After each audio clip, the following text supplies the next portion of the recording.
Imposter Syndrome Club. I'm Alice. I'm with Jessamy as always. Jess, how are you? Well, thanks, Alice. How are you? I'm good and very excited. Jasper, hello. Thank you for joining us. Hiya. Thank you for having me. So Jasper is a trans, non-binary disabled writer, speaker, activist, parent, so many facets to you as a human.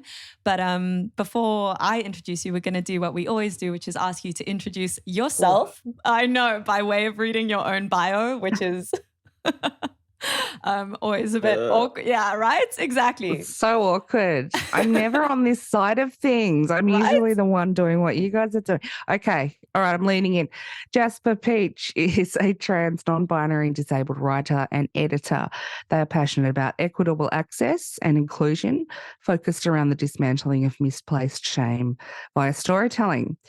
Their first book, a collection of advice and encouragement for new and prospective queer parents, will be released in March 2023 by Hardy Grant.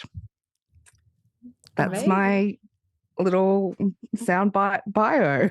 Yay! Thank you for indulging us. I know that it's like a bit brutal. And I also forgot to tell you. I'm like, I forgot to tell Jasper literally the one thing that they need to know to come on this podcast. So thanks for playing. Yeah, no worries. I'd love to know a little. So presumably this is a relatively recently updated bio because got your book, which we just arrived in our hot little hands yesterday, and it's absolutely beautiful. Oh, thank you. I wonder when writing that bio, the choice around the order of things. So you start with things that are very, I would say, integral to your identity as a human being before moving into career things or, how you identify work-wise. Was that a conscious choice of yours to set it up that way? I think so. That bio, I guess, was in my pitch to the publisher for this book. When you pitch to a publisher, you need to have, a little paragraph about yourself and then all the other things they need about the project you're hoping to make together. And everything I do is it's very personal. If it's not personal, I get bored, and maybe that's kind of narcissistic. I don't know. But I think I don't believe in holding back, and the personal is the political. Everything's political. May as well be upfront about it. Yeah, I guess that's kind of how and why. Yeah, it's I love that everything is personal, because I think that's where the best work happens in any way. And so, Jasper, how you and I first met was, I can tell you almost exactly how long ago it was, because we're about to celebrate our 7th wedding anniversary. Oh, amazing. Yeah, success story. And you were our celebrant. So you actually have played a really kind of big, important role in Dan and I's lives. You're a big part of our story. And I was chatting with Alice this morning before we jumped on this call about it. And I'm sure people have very different experiences when it comes to their relationship with their celebrant and how that works. And some of it could be quite transactional. But absolutely what we noticed in you as soon as we met you is that this was a deeply personal passion of yours. It wasn't just a way of making money on the side. I think one of the first things you said was, I love love. True. I do.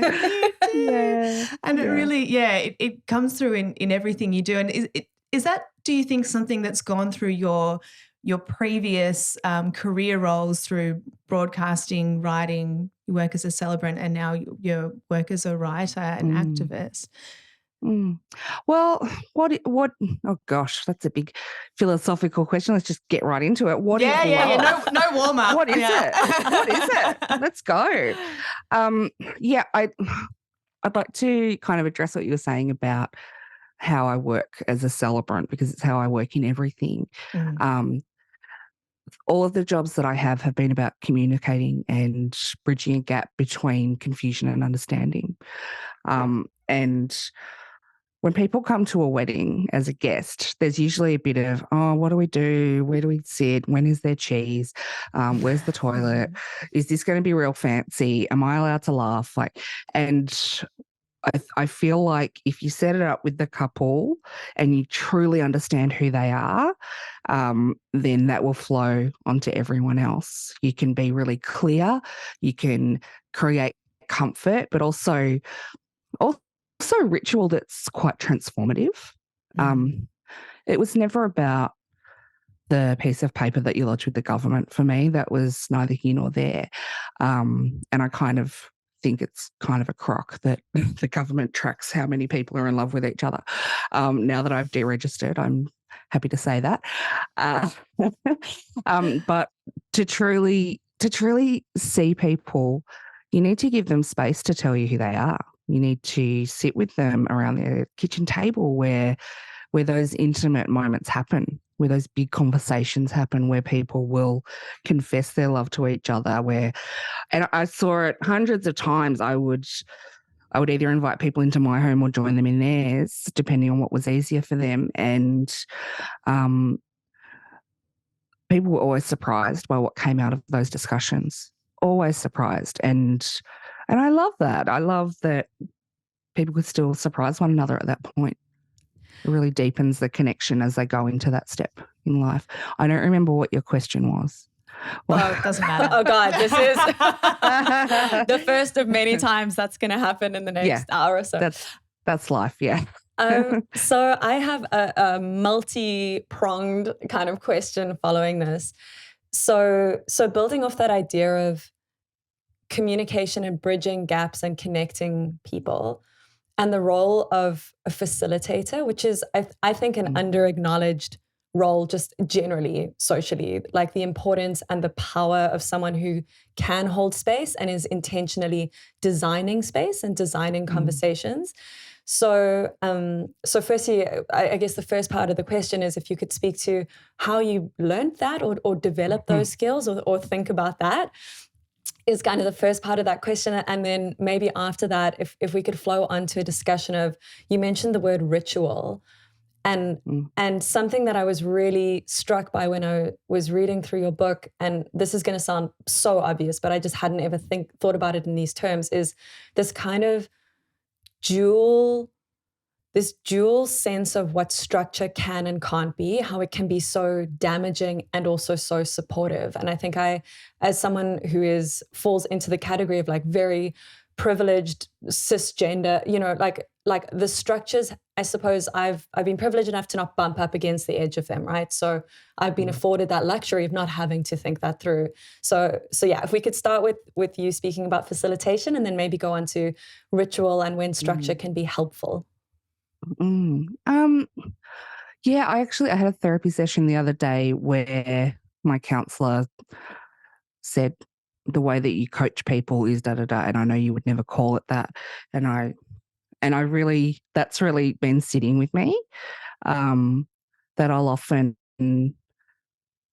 be with someone and being in the silence with them when we talk and when those spaces between the questions and answers.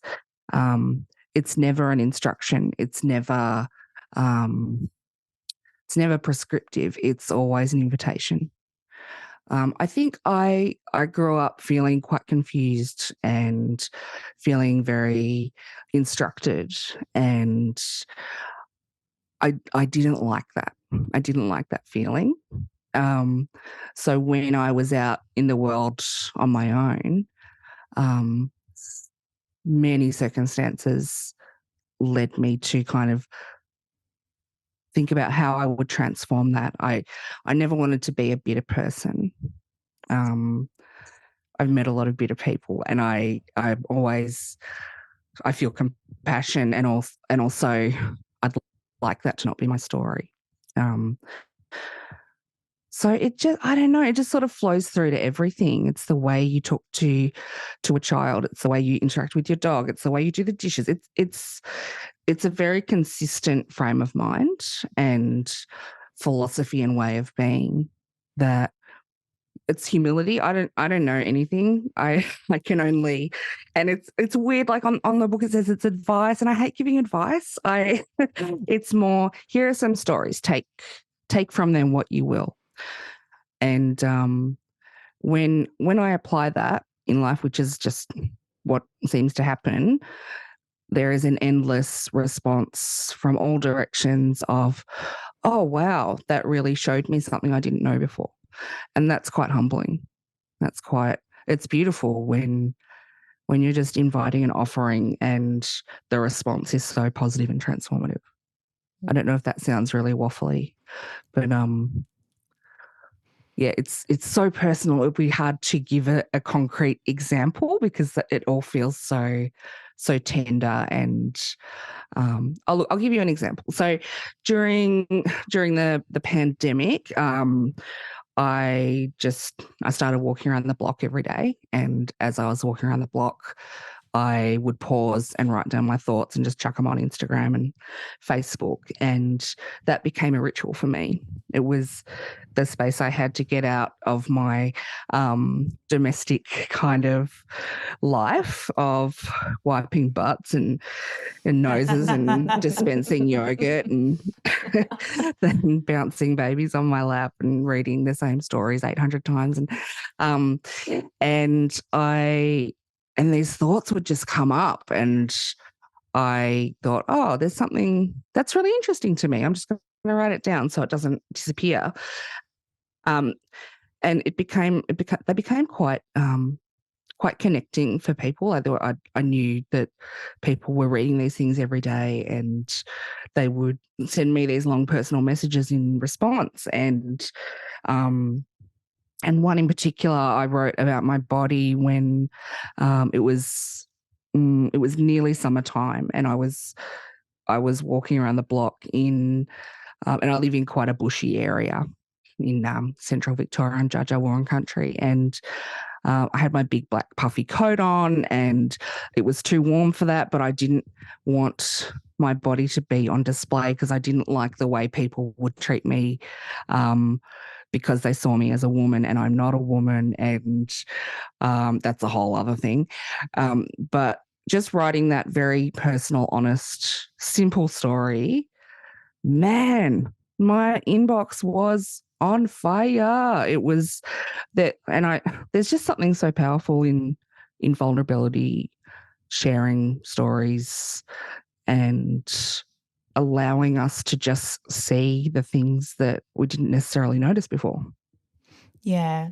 I was lucky enough to see many of those posts, Jasper, and there is something about the way that you write, and I think it's basically just that it's genuine and it's incredibly warm. And I think that, you used the word an invitation or inviting.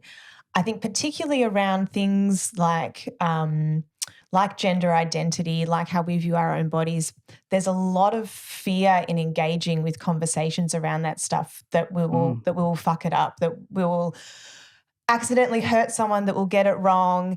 And I think what I love so much about reading what you wrote during that time is that it felt like a warm invitation, like there was a conversation there that you were allowed to be a part of, which I think is incredible and so important as we sort of it feels like there's a bit of a groundswell in understanding when it comes to this stuff, which is fabulous. But there's a sort of alternate pull of fear, and the fear is in the people who are sort of on board, if you know what I mean, because it's a fear of hurting people, not a fear of difference or that sort of a thing. I wonder if you wouldn't mind if you could talk to us a little bit about your experience of that changing identity, because I think it also sort of, or it might have just been by chance, coincided with career change, and felt like there's a whole sort of wave of changes for you. Would you mind just talking to us a little bit about that experience for you? Yeah, before I logged on this morning, I thought, what order did all of that happen in? Because it's such a tapestry, it's like a test pattern where it's just all these colours woven in together. Yeah. And I don't know where it began and where it ended, and it's probably still going. I think I hate to bang on about the pandemic because everyone's so sick of it, but that was the first time I had stopped thinking about everyone else. I love to work. I love to work with people. I love to hear their stories, and I love to make those stories into something, whether it's a wedding or a funeral or a broadcast or whatever. And then I had to stop. So all these weddings couldn't go ahead because we were in lockdown. And so there was a lot of admin and stuff around changing dates and managing emotions from people who were rightly very stressed. And then it all just went quiet as everyone kind of accepted what was happening and that we are all ultimately powerless. And I heard what was within myself for the first time. I had made sure that I was too busy to access it because it was too big and there wasn't space for it in life. And then I had these, with my wife, we have these babies and who are now 5 and 3. And when, it's not always when you have children, but for me, when you have children, it's just, you have to be real with them. You have to teach them it's okay to be real with yourself. And you do that by showing, not telling. So the work stopped. And then when it kicked off again, when it was legal to work, I'd sort of squeeze in these little quick ceremonies in parks and gardens instead of these huge things that people had planned and saved for, and because they wanted to get in before the next lockdown.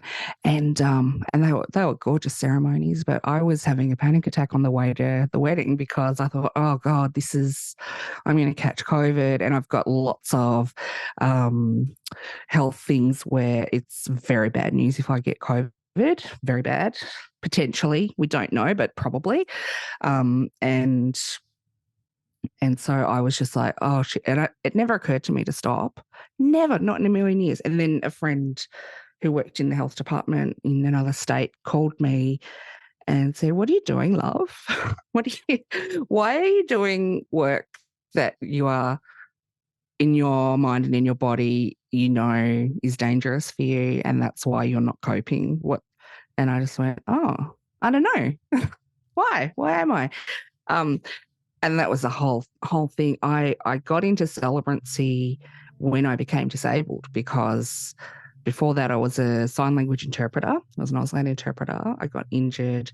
I kept working because I didn't want that to be real. And then just a whole other catastrophic convergence happened, and I hit the deck, and I now have chronic pain and energy limiting disability stuff going on. And coming back to, I didn't want to be a bitter person. I remember sitting down in my kitchen in Thornbury, my little flat, and thinking, all right, I know what I can't do. What can I do? What are things that I can do? Okay, my arms don't work. I'm very tired, but my voice works. Okay, who talks? Who are people who talk? So I got into broadcasting and celebrancy at the same time. I thought, I don't want to be caught out again having just one job that I'm passionate about. That's my whole identity and whole being. So I'll do two at once, and worked in both for quite a long time, maybe 17 years. I'm not sure. I'm not very good at numbers, but what was the question? Where am I going with this? How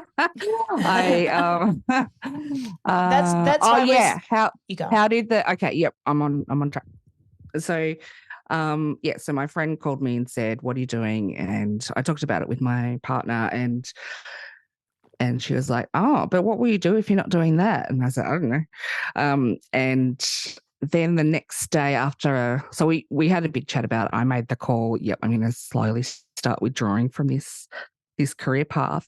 And then the next day, I don't remember how it happened, but My mate Amy Middleton runs this great gender and sexuality magazine called Archer in Melbourne, and I'd written a piece for them, I don't know, 5 years prior, and I knew they were having a disability edition coming up, and Amy and I had sort of been chatting about maybe I would do some work on it. So I had a Zoom with Roz, who was the new editor-in-chief, the next day after making that call, and after the Zoom, I was like, what just happened? So I had this job, guest co-editing this edition. And look, I often pretend I know what's going on when I don't. It's just, it's one of my toxic traits where I'm just like, oh, yes, I know what a byline is. Sure. I definitely understand how to make a magazine. Yes, I can do that for you. And I got off the Zoom and I was like, oh, I just got a job. That's weird. Okay. So, and it's the same thing, right? It's gathering stories, it's gathering people. Same thing as weddings. I mean, it's, you're gathering information that will transform and change molecules and lives. So, that was fantastic. And I was working on that. And then we were driving to Bendigo one day from Castlemaine to take the kids to a park. It was just something to get out of the freaking house. And a little voice in my head said, pitch an article to someone. And I was like, all right, how do you do that? And I looked it up and I just sent through a pitch to, I think it's the Sydney Morning Herald. And I pitched about breaking up with 17 couples or whatever it was, because I decided not to be in a COVID environment where everyone wants to kiss my face at the wedding, because the pandemic doesn't exist when you're at a wedding. Yeah. Yeah. It's a special day and there's no germs. Yeah. So, which I found terrifying. So, when it's your job and you do it every weekend, it's special every time. It's really significant every time, but it's also a workplace, and it wasn't a safe workplace for me and where I was at. So, so making that call was so hard and it was like breaking up with a great love, So I did that, and then I just thought, oh, maybe I quite like writing, and I've been writing. I've just been writing about other people. Maybe I'll just do some writing and working with all the people on Archer and crafting their stories and because a lot of the people that I worked with, they weren't necessarily writers, but they had a great story and they just needed some support in shaping it so that it would fit the format that it was going to land in. So did all that. At the same time, I had all this realization come up because I had space and I was tuning into my own thoughts and my own stories. And I was like, oh shit. Okay. Gender. Fuck. All right. Oh, can I say fuck? Absolutely. It's encouraged. All right. Great. And look, it was around the, look, I don't know if this is a correct way to understand gender. It's just my story. It was around the protests around Me Too, and I can't remember the specific name of it, but I feel like it was a May 8 or something, May Day or something, where women joined and protested how their bodies are targets. And I remember looking at that and I couldn't engage with it. Something in me just put me, I was like, no. Then I had to back away from it. And I, I'm a full on lefty. I'll go to any protest, I'll whatever. But it was just too painful. And in exploring that, I guess, in my own thoughts, and I've written about it, it hasn't gone anywhere, but it's sitting there for me to work with. I guess I decided I'm not going to participate in that. I'm not going to be a target. I'm not going to let those stories define my life, and I'm not going to be that gender anymore. I know that being transgender, you're more likely to experience violence, discrimination, exclusion, but that felt like a better path for me than still being a woman. Yeah, it's a big call, but it felt the most true it felt the most true for me. So I talked about it with my partner. We went out for our wedding anniversary and to see Liz Stringer play at the Castlemaine Festival, and we were having dinner at the place we eloped to, and I was like, so I don't think I've ever been a proper woman. And she just sort of looked at me and went, oh, tell me more about that, just so gently and kindly and with her heart open.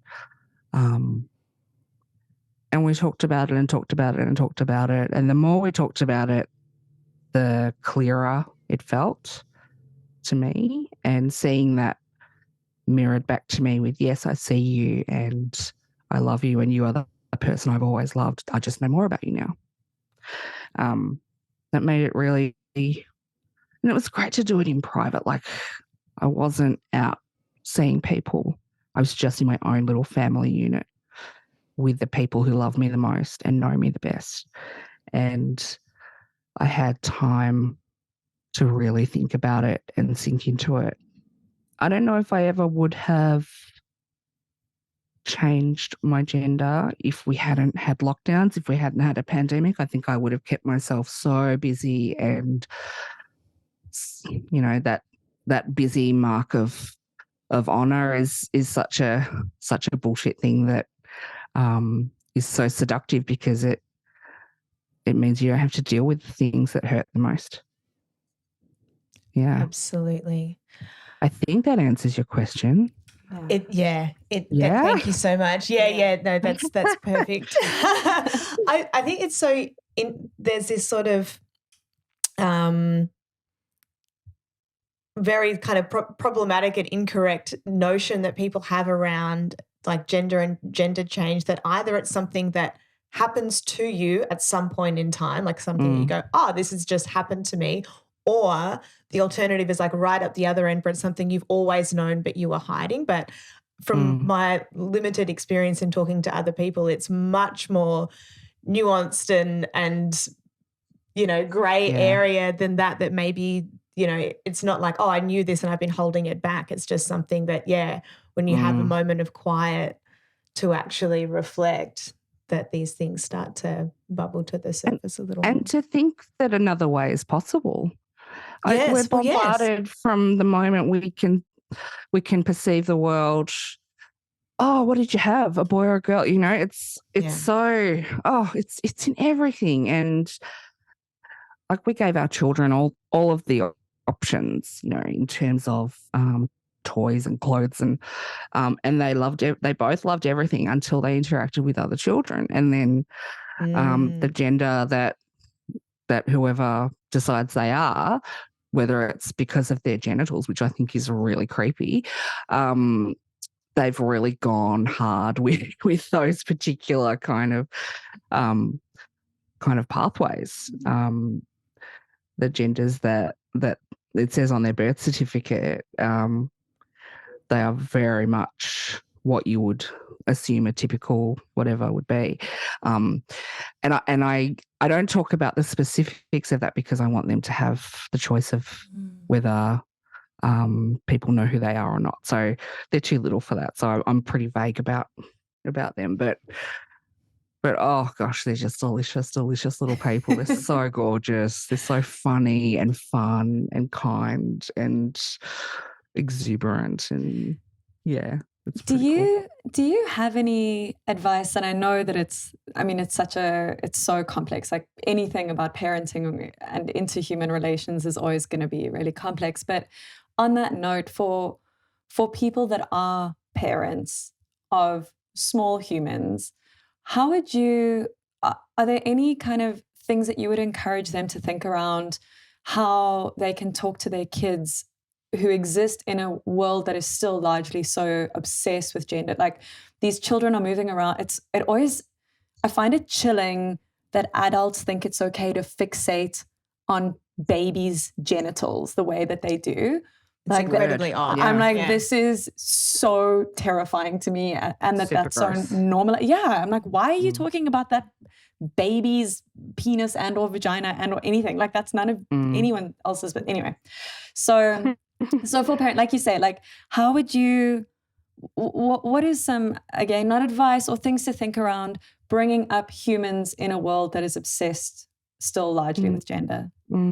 I think I want to take it back a little bit before talking to your children and just giving yourself some compassion around it's a big everyday battle as a parent. The moment you conceive, people want to know, what are you having? Once the baby's here, the information is always the time, the date, how long they are, how much they weigh, and what their genitals are. You can decide to try and not participate in that. It's okay if you can't manage it, because it's in everything and everywhere, and everyone's obsessed. And like tiny little baby boys will be told you're going to be such a heartbreaker, and tiny little baby girls are given more comfort when they hurt themselves. It's really, really difficult. So I was talking to a friend yesterday who's from her family are from Finland, and gender is not such a big deal there, and so she's always found it really hard here how obsessed everyone is with it, and how prescriptive it is, and how much it colours people's lives. And she was saying, "Oh, I wish that I had been able to stick with it, but it was too hard." And that's something I really I want to honour that story. It's really important that even if you politically, personally, whatever, decide I would like to protect my child from the onslaught of gender labelling, it's really hard. It's really, really hard. So give yourself some leeway with doing your best. In the world that we live in at this time in 2023, it's super tricky. And when talking to your kids, I'll tell you what I've done. So when I realized I was non-binary and I wanted to use a different name and a different pronouns, I never, because of the age of my children, I never sat them down and said, Mum is this and don't call me this. And we just modeled it. So my partner just started using the name that I asked her to use, and we used they, them, and the kids picked up on it and started doing it too. When they ask questions about that, because one of their friends at daycare or whatever is also a they, them, then we talk a bit more about it. But I didn't want to impose on them something hard. I just wanted them to know me. Everyone's the same when you get home and you close the door. We all take off our bra or our boots or our mask or whatever it is and relax. And I didn't want that to change for my kids. I think if you are a parent and you have, or a carer, and you have these children under your care, in every way, just encourage them to be accepting and kind of what people tell you they are and what people show you they are. And that includes if someone shows you that they're kind of a dick, you can just accept that and go, I'm not going to try and change them. Yeah, it doesn't always have to be this magical fairy tale of goodness and rainbows. It's reality, it's nuanced. Yeah. It's a tricky thing, like I'm managing wanting to, like there's a sense of belonging that everyone wants to belong, right? Everyone wants to feel they belong to something. So when most of the thing around you to belong to is existing in a binary or using certain ways of framing things, I can understand that that is a tricky thing to say, no, I'm not participating in this. Yeah. Oh my God, it's exhausting. Yeah. Before I entered into, look, I don't know if it's a phase. I might change my mind tomorrow. I don't, and that's totally fine. But before I went into this phase of life, I was hyper femme. I was all about frilly dresses and lipstick, and I looking back, I really think that was about, I'm just going to give this one last go and see if I feel like I fit, because I never felt like I fit in that side of things. But I thought, if I really cosplay this, and I Stanislavski method, if I really method this, and it was very subconscious, it wasn't conscious. Wow. It was just like, all right, let's fucking go hard on the girl stuff. But ultimately one day I looked at all my clothes and I was like, oh, nah, that's not me. And it might sound silly that clothes are such a personal thing, but they are, right? You know, Absolutely. they're a way of expressing who you are and how you feel, and who you're presenting to the world. And yeah, I always felt out of place as a girl, as a woman. I always felt a bit. I thought it was because I'm a larger, juicy person, but it's not that. It is that, but it's also gender. And I think you can try so hard to fit in, and when it still feels wrong, even though it's hard to be who you are, it's easier. It's so much. Oh God, it's so much easier than, it's not pretending, but really inhabiting that part of yourself that feels at home. Was there any ceremony for you around that time of transition, like throwing away clothes, or just because? And I ask because, as someone who did work as a celebrant, I would imagine that the power of ceremony is something you've seen so many times. Like, how do you think about building that into your life and your changes? That's a great question. I had a stall at the wonderful A+ market, which is like a plus size market, with new and secondhand pre-loved clothing that is run by some fantastic women in Naarm, Melbourne. And I shared a stall there with my friend Anna, and I sold off all my frocks. And every time someone chose a frock, it was almost like I grabbed their arm and I was like, no, you need to know the story of this dress. So I wore this at a wedding where one of the groomsmen fainted, and it was a really big deal because it was really hot, but the florist did it. And passing those on at low prices was really lovely. Like, it was really gorgeous to give this to someone and just see them happy that they'd found something that felt good for them, that was affordable, and for me, the ceremony was just telling them the story and insisting that it was important that they knew it.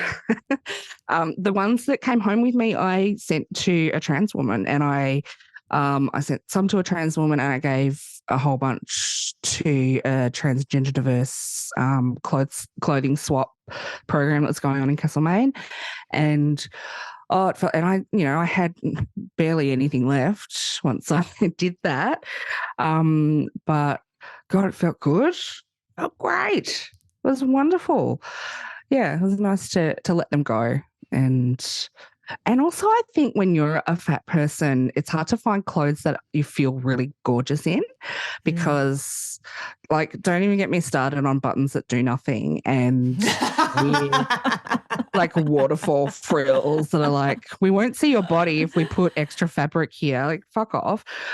So it was really, I even had like a few friends come over and say, oh, can I just try them on at your house because I'm a bit shy and I don't want to go to the market. I was like, oh my God, yes, come over. And I'd send them photos and say, I reckon these would look really great on you. So I got to play Barbie with my friends, which was really great. And it's just, it's like sharing stories. It's just an invitation. Hey, put this on, see how it feels. If it feels good, take it with you. Yeah. I'm a big believer in, I'm someone who does like to express myself through what I wear. Yeah, you are. Yeah. But they're symbols. Like, we're expressing something about ourselves. We want it. Like, I remember I went to a private school with a uniform, and I felt so, what's the word? Like, it was crushing to me because I felt Totally, I can't tell how are you going to know who I am? Like, how am I going to tell you about who I am if I have to wear the same thing as every other person? And, you know, we've spoken about this on the podcast before, like Dan, my husband, laughs at me because if I'm cleaning, I put on like my cleaning costume or like, Yeah. but yeah, these are little things, but they're ways of embodying a part of yourself. So I can feel that ritual of letting go of the frills and the frocks, but also having the opportunity to pass them on with their stories must have been beautiful. Yeah. So I see you. I see how beautiful you are, and you're gonna rock this, whatever it is. Yeah, it's really nice. Yeah, I mean, I suppose also with clothing, there's also the element of choice, which makes it so fun and empowering as well. Like it's like there are so many things about you that you don't get to choose, but in this one kind of area, it's like within your control to express or communicate whatever the fuck you want, which is so fun. Yeah, so fun. I wanted to, this is sort of going back a conversation a little bit, Jasper, but I wanted to ask you a little bit because you touch on it in your book and we touched on it a little bit before, but when it comes to sort of managing other people, essentially, like making the decision, I guess this is, you know, going back to when you were deciding that you wanted to have children with your partner and then what that's going to look like for you guys as a non-traditional family, you know, what routes you go down. Because it is, you know, is quote unquote different to the traditional family, I'm sure that there's people have a lot of fucking questions, I guess is what I'm trying to say.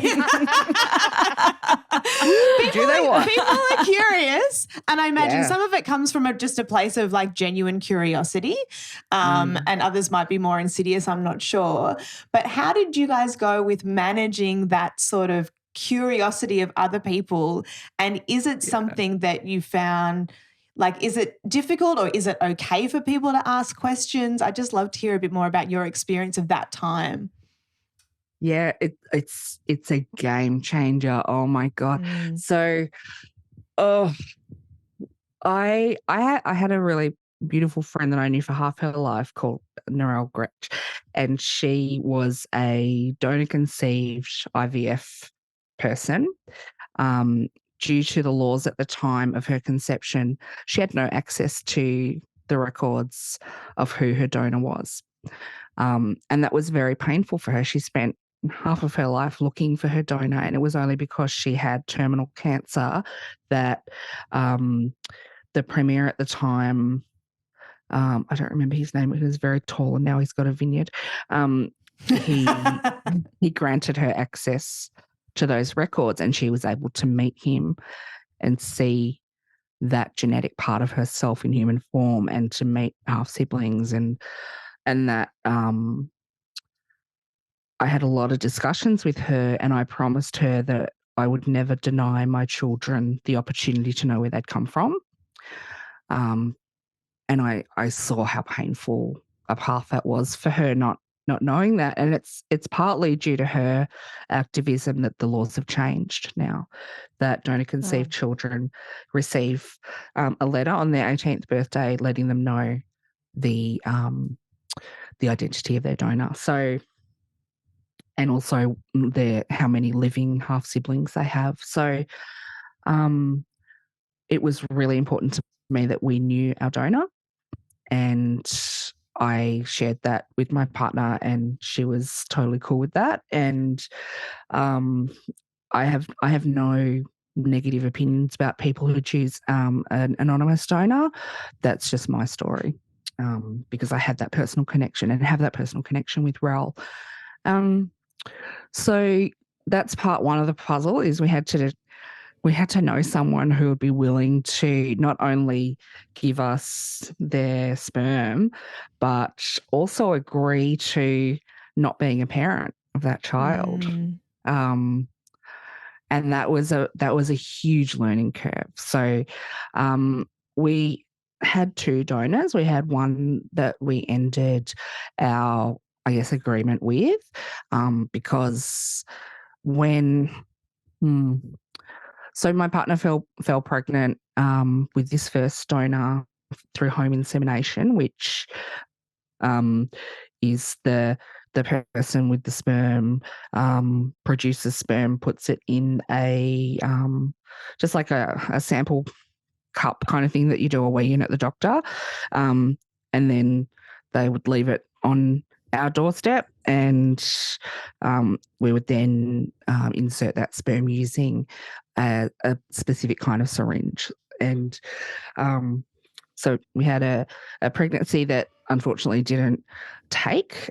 So there was a miscarriage, and through that process, we kind of learned with that donor that they wanted more than we wanted them to have in terms of that child, and it was just best for everyone that we moved on to and ended that. And I remember saying to my partner, babe, it's not him. It's just not him. It doesn't feel right. And I think we want this to be something that works because time is ticking and it's hard to conceive and all this stuff. And I said, but it's not him, you know it, and I know it. And she looked at me and she said, but there's no one else.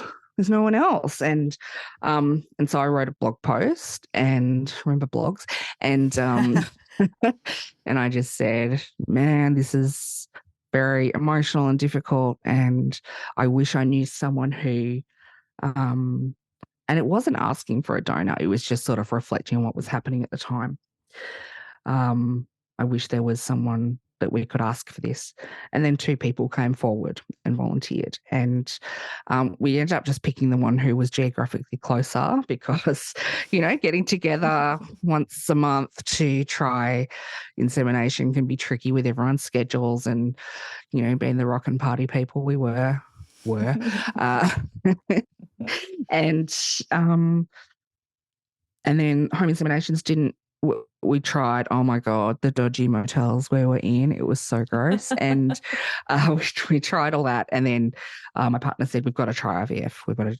We just need to get this happening. So we did, found a really great queer IVF doctor and went through that process. Is that your question? I forget. I'm on my rant now.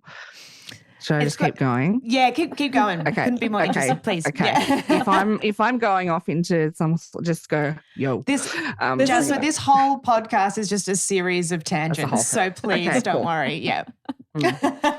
Tangential time. All right. So oh my God. So IVF, you have to get police checks.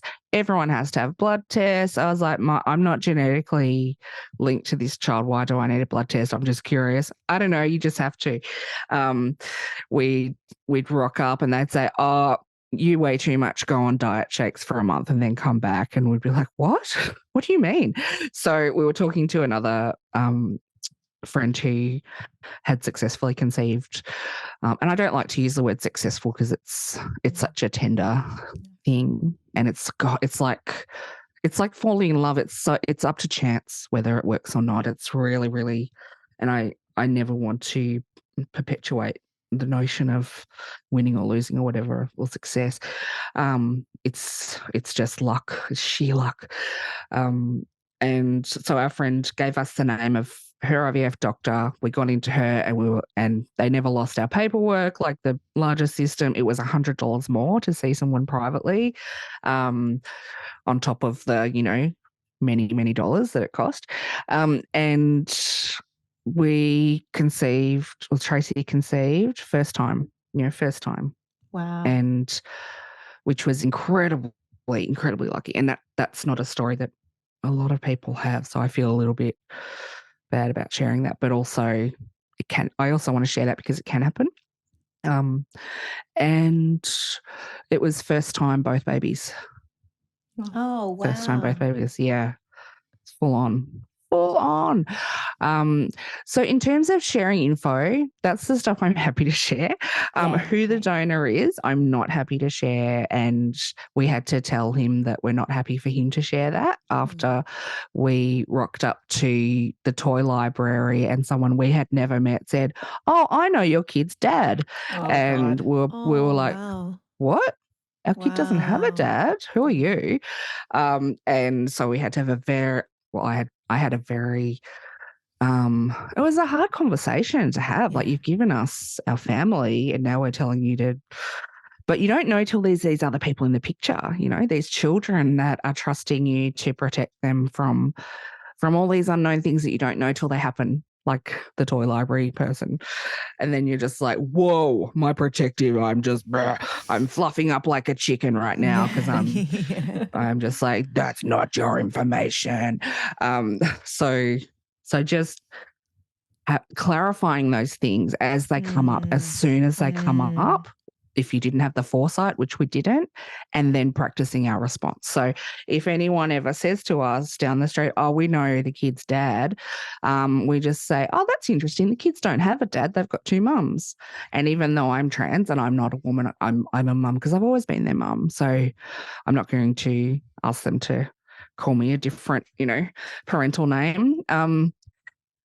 So yeah, we practice those responses because they're hard, because we don't want to be rude. We don't want to be the strident queer people who insist on everyone changing to be the way we want, because in a sense, when you're not from a traditional family, you're representing an entire community every time you have an interaction.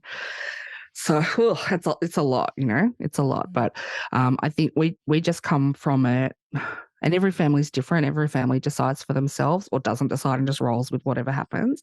But there will be 1,000 times a week where you'll come up against these assumptions or questions or whatever, and you'll have to not go with your instinctual flow of, oh, I'd better be polite and I'm just going to answer this question, which I've done many times because I was so shocked that someone would ask me such a personal thing. We have to practice those responses of, oh, that's information that we just keep within our family. But if you'd like to know about generally how this happens in the queer community, you can Google that. There's lots of information online. And we try to say it very kindly and calmly so that it doesn't create discomfort, but also having an awareness that other people's discomfort is not ours to manage. Yeah. Yeah. Can I tell you, sorry to interrupt, but I have to tell you this story. So one of the daycare educators would ask me 3 times a week, so who carried this one? Who gave birth to this kid? Which one? Who's the real mum? And after it happened, yeah.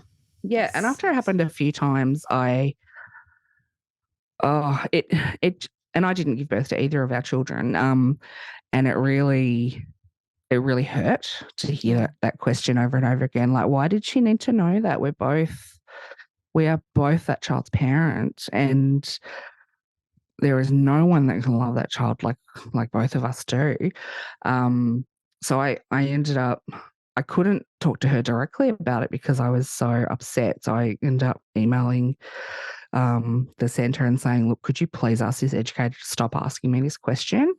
Even when I answer her, she doesn't retain the information, and it really hurts every time she asks. So that was quite awkward, but it's the thing you have to do to protect yourself from that constant sting of othering, I guess. Yeah.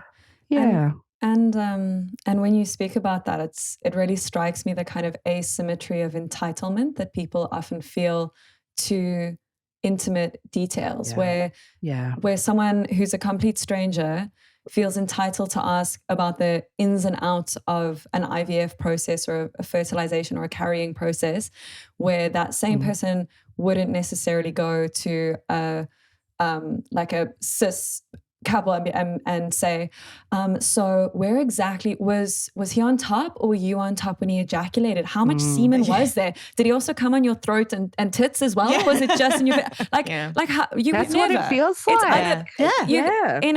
People would be like, well, what happens in your private space is your private business, and yet somehow there is this because you're different. They feel entitled to their curiosity.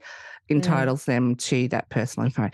And there is a line. There's a line of what is okay to ask and what isn't, and how can people know until you tell them.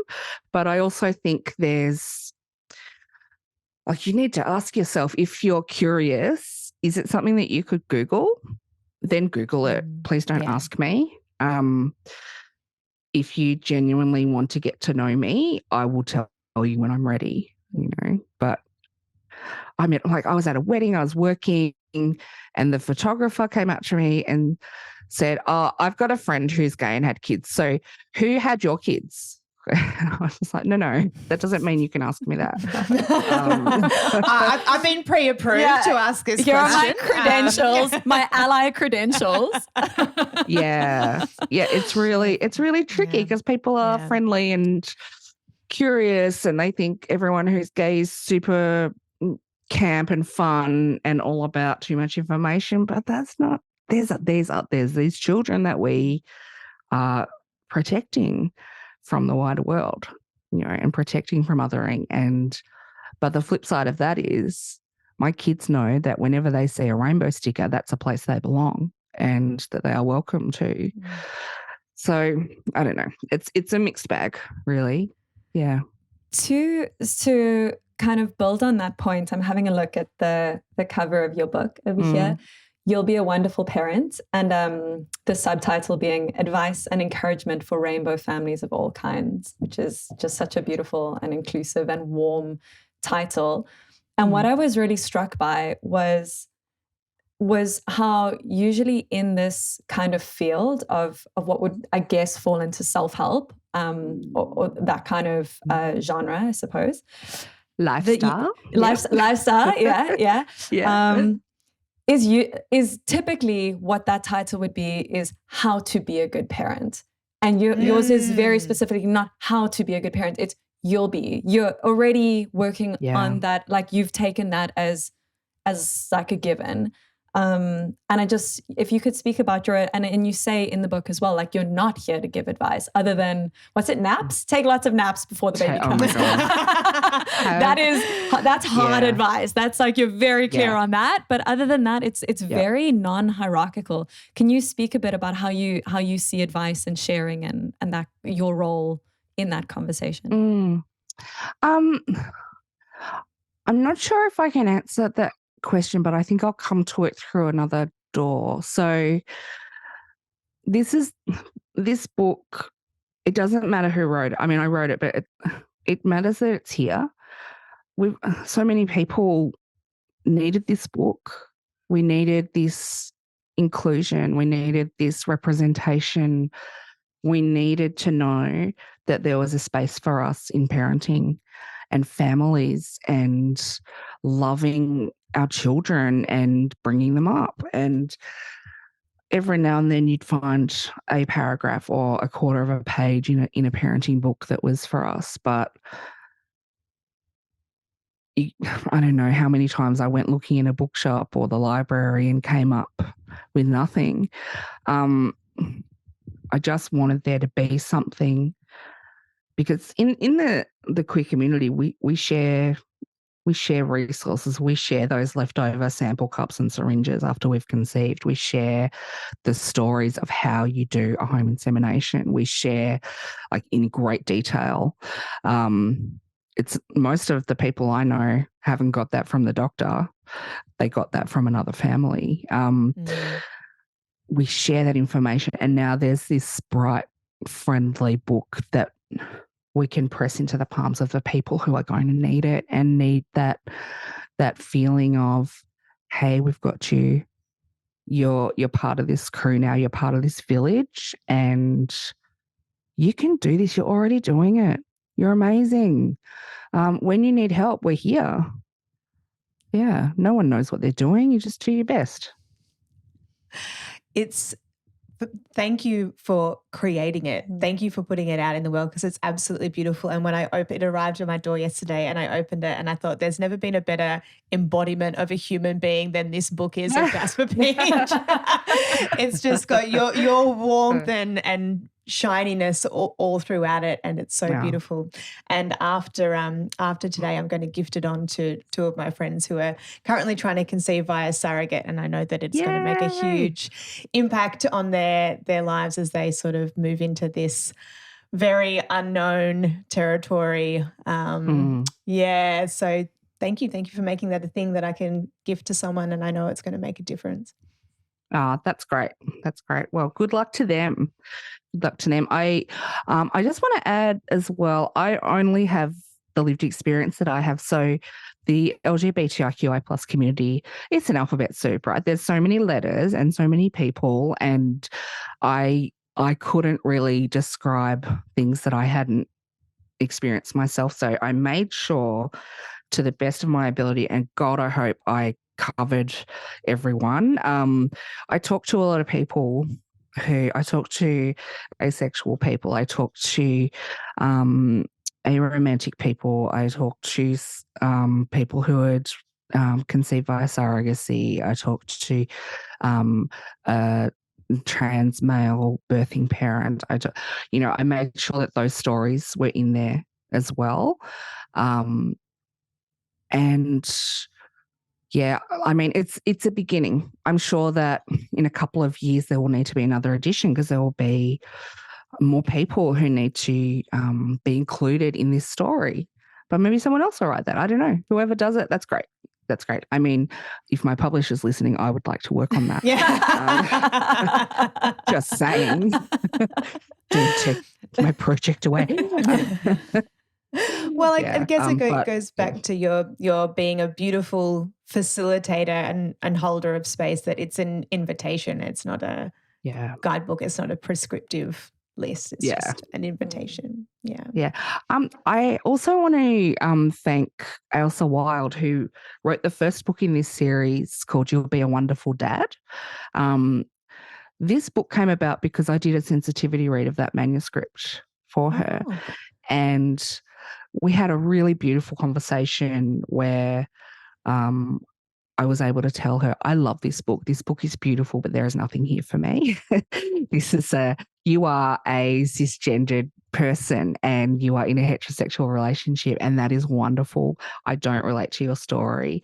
What I know about you, though, is you are such a beautiful friend and you are inclusive of everyone, and your child will grow up knowing all sorts of people, so that whoever they grow up to be, they'll know that they'll be loved and accepted and seen and celebrated. Maybe put something like that in your book, but you don't need to be tokenistic about being inclusive to rainbow families, because that's not your story.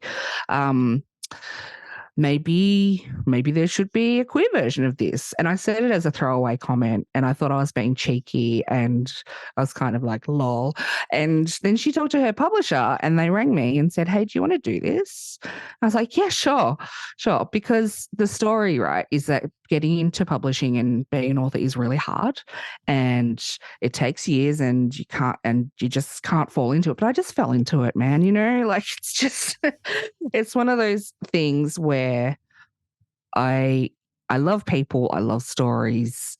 And I also worked with the hospital where our first kid was born, because it wasn't a very inclusive experience, and I didn't want that to happen to another family. So I was like, hey, here's some feedback about how excluding you were.